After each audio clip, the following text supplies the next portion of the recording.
Welcome to Neon Cobra. I'm going to ask you up front and thank you for liking and subscribing to my content. And with that, let's kick into my Ignite review. So, a lot of information came out last week from Microsoft's Ignite conference, and I wanted to take some time to actually go through some of the stuff that might be a little bit more relevant to MSPs.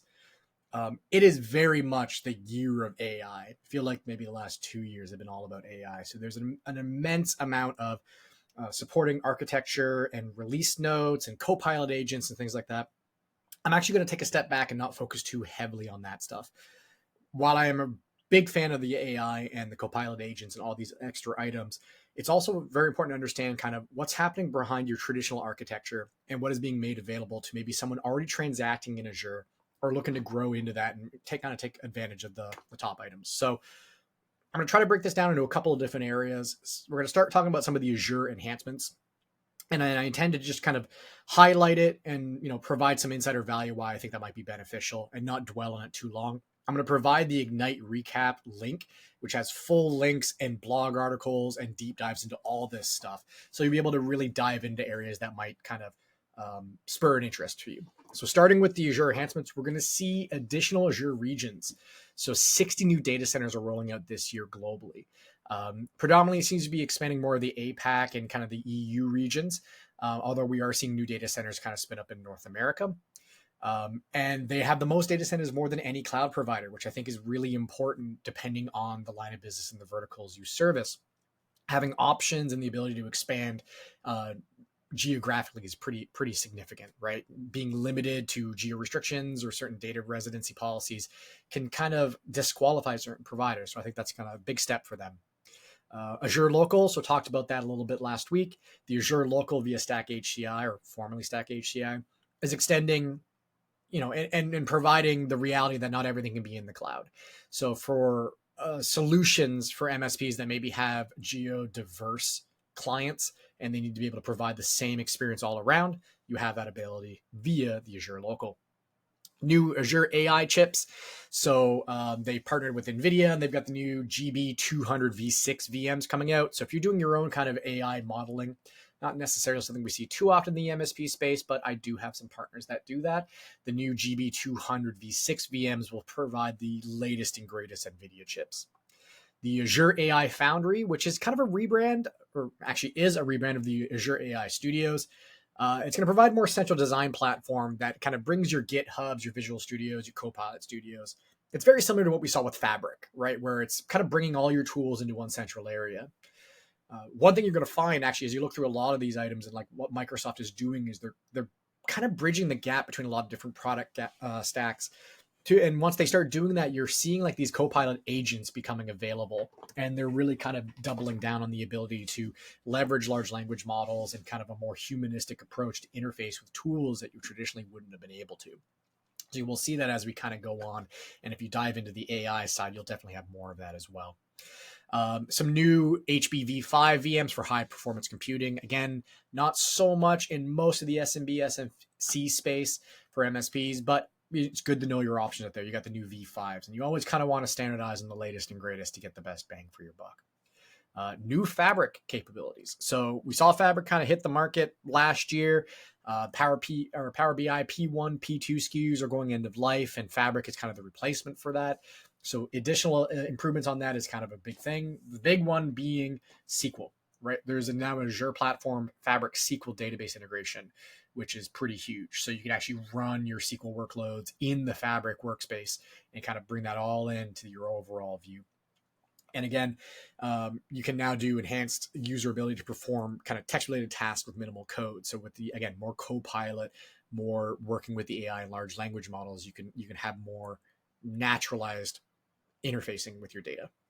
SQL 2025, not necessarily an Azure specific thing, but the big one is there's Copilot, right? Again, there's a trend here, but the Copilot will be opened up so you can have a more naturalized response and approach to your SQL formatting, even your SQL use.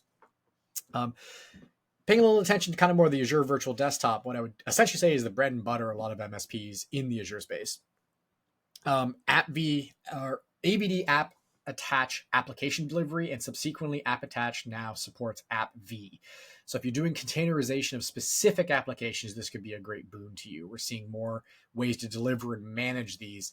So if you've gotten down a little bit more complex deployments and you're doing kind of, previously MSIX app attach or containerized applications, you have some more options to you. Now, the big thing that's coming down, and it's interesting to see, and how they land this will really be, we'll tell by a test of time, is they're doing some AVD Hostpool enhancements, specifically on session host configurations and updates, right? Setting your templates on what gets deployed, how it scales, being able to create and delete session hosts at scale, which is a big one, right? Predominantly before it was just one at a time and you had to kind of function through that. And then the ability to use ephemeral OS disk to improve session host performance. That's essentially, foregoing managed disk and using the locally attached storage, creating ephemeral disks. Now, the funny part, or the irony, or however you want to, tag this is stuff that like Nerdio Manager has been doing for years now, right? So the ability to manage host pools at scale, ephemeral disk creations, and just overall kind of control. So they have a little more time in the marking on that. So I wouldn't necessarily say this is going to be able to allow you to remove Nerdio from the environment, but it might provide you a little bit more kind of skill set or tools, or maybe more appreciation of the tool set that Nerdio provides. Because, we'll see what kind of lands in the end, but this is kind of an interesting offering for Microsoft. Predominantly, a lot of this stuff was like heavy scripting and requirements on your side to develop. From a security standpoint, so that's kind of all the major Azure updates. Now, there'll be some more that'll likely catch your eyes, and there's obviously some tangential, some cross-pollination between some of the other items we'll talk about. But from a security, we're going to see some Azure integrated HSMs. So essentially, there's a dedicated security modules on all hardware. So essentially, a fancy TPM chip. So you can kind of do your baseline encryptions and stuff in Azure in a more regulated fashion. This was an interesting one that jumped out to me. Secure by default, Windows 365 cloud PCs will have 3389 restricted by default. And when I saw that, I was actually quite shocked that it was open to begin with. So that's nice. So on net new and redeployments, 3389 will be removed as an open and available port.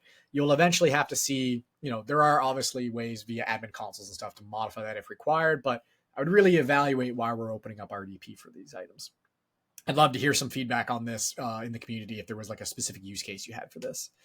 A cool one we're seeing is a new secure identity, right? Passkey support for iOS and SSO and passwordless authentication on kind of iOS and Mac OS, which is nice. And then faster reauthentication enhancements. So you can actually set Windows conditional policies now to determine how frequently we're going to reprompt for MFA tokens, right? I know there was kind of general expiry limits, but you can say, only prompt every 45 minutes or every hour kind of thing, prompt for a new MFA tokens for high sec environments. This is going to be a really great control module.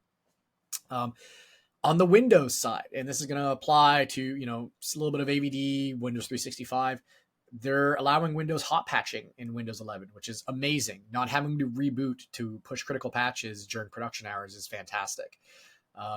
There is now a Windows backup, which is now allowing you to save intra settings like pinned apps and desktops. So the amount of times where you redeploy a system and someone's like, oh, the picture of my grandkids is gone, I don't know what's going on, or, my picture of my dog, whatever, it's going to start providing backups and security around more of the end user experience, which is kind of nice. And then the new introduction of Windows 365 frontline SKUs for those users or organizations that need to have members hop in, do a little bit of work, and then leave out, right? They don't live and breathe in front of a computer. Predominantly, you'd be looking at, Windows 365, Azure Virtual Desktop using F3 SKUs and things like that. But if you just want kind of a quick deployment, shared activation, shared computers, the Windows 365 frontline SKUs. And then final on the list I had here was under the AI categories, the new AI agents, right? The ability to create your own dedicated large language models and agents in Azure, kind of suit your own needs. I haven't dove into this one too much, but it really just reads like kind of a streamlined version of some of the feature sets that already existed there. Like you were always able to create chatbots and things like that. And I think the AI agents is the next evolution to really streamline that. So you can create your own really custom GPTs, similar to what ChatGPT is doing on the professional SKUs and such. So really fun to see this. It also, gives you the ability to control your data set, which is something we've always looked for. So That's kind of like a high level synopsis. As I see more information and more value around these, I might do kind of individual deep dive videos. There's a wealth of knowledge out there right now of different people. Like I know Nick Ross from MSP for MSPs had a really good breakdown of the Microsoft 365 side stuff. So I'll do a quick link to that as well. Ignite's got their general landing pages, like pick your poison as far as news articles. Understanding where this might apply. I think the big ones we'll see in the MSP space that'll really make some ripples for like SMB, SMC is probably going to be the AVD enhancements and the new security stuff. And then like the Windows hot patching. I think those are going to be really the big ones. We'll see that, provides better quality of life for everybody and just, new feature sets. So if you have any questions, if we want to dive into this, if you have specific asks or even use cases, if you've had a chance to test some of these items, I'd love to hear back from you to see what what sort of impacts and changes they've made to your general day to day.